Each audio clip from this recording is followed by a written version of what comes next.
ఖచ్చితంగా. మోకాళ్ళ అరుగుదల అనేది ఒక సహజమైన 40 ఏళ్ళకు కూడా వచ్చేస్తుంది. అవును సార్. ఎందుకు వస్తుంది అసలు? దాన్ని సొల్యూషన్, మీరు చెప్తున్నటువంటి సొల్యూషన్ ఏంటి? మీరు అన్నట్టు ఒక యాప్ట్ సప్లిమెంట్ గాన చూస్ చేసుకోగలిగితే గనక మోకాళ్ళ ఆపరేషన్కి అప్పుడప్పుడే పోకుండా దాన్ని నివారించవచ్చు. ఫర్ ఎగ్జాంపుల్ ఇప్పుడు మీరు గ్రాండ్ వాక్ లో చూసినారంటే మొత్తం 8 ఇంగ్రీడియంట్స్ ఉన్నాయి సార్. ఒకటి గ్లూకోజామైన్ అని ఉంటుంది 1500 milligram, chondroitin 1200 milligram, curcumin 1500 milligram, collagen 40 mg, ఆ తర్వాత పైనస్ జెరాటిన్ బార్క్ ఎక్స్ట్రాక్ట్ అని ఉంటుంది 100 mg, ఆ తర్వాత వైటమిన్ సి అని ఉంటుంది 80 mg. సో ఈ విధంగా బోస్విల్లే సెరాటా అని ఇంకోటి ఉంటుంది, అది 250 mg. మనం ఎగ్జాక్ట్ గా క్లినికల్ ట్రయల్లో ఏ డోస్ అయితే వాడినారో ఆ డోస్ తీసుకొచ్చి గ్రాండ్ వాక్ లో నింపడం జరిగింది. సో దానివల్ల ఒక సాచెట్ 7.5 grams పౌడర్ ఉంటుంది సార్. అందుకని మనం టాబ్లెట్స్ క్యాప్సూల్స్ రూపంలో ఇవ్వట్లేదు.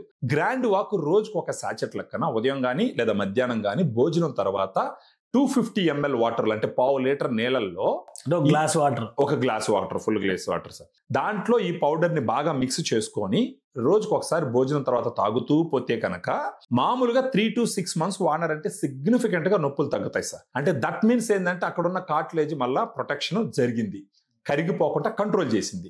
మనం ఒకేసారి 3 to 6 months అని చెప్తే కొందరు తీసుకునే ఆలోచన ఉంటుంది, ఉండకపోవచ్చు, ఇది ఎలా పనిచేస్తుంది ఏందని డౌట్లు ఉంటాయి. అందుకని మినిమం 1 month వాడమని చెప్తాం. 1 month వాడితే వాళ్ళకి డిఫరెన్స్ సిగ్నిఫికెంట్ గా తెలుస్తుంది. ఒకసారి వాళ్ళకి నొప్పి తగ్గడం మొదలు పెట్టిందంటే ఆటోమేటిక్ గా ఫర్దర్ గా కూడా 3 months 6 months తీసుకొని వాడుకుంటారు. ఇది మోకాళ్ళ నొప్పులు బిగినింగ్ స్టేజ్ లో ఉన్న వాళ్ళకి ఒక దివ్య ఔషధం ఈ గ్రాండ్ వాక్ అని సుబ్రహ్మణ్యం గారు చెప్తున్నారు. ఇక అన్నిటికీ మించి prevention is better than cure అంటారు కాబట్టి ముందు జాగ్రత్తగా ఈ ఔషధాన్ని కనుక ఉపయోగిస్తే మీ మోకాళ్ళ సమస్యల్ని వీలైనంత దూరం తరిమేయడానికి అవకాశం ఉంటుందని ఆయన భరోసా ఇస్తారు.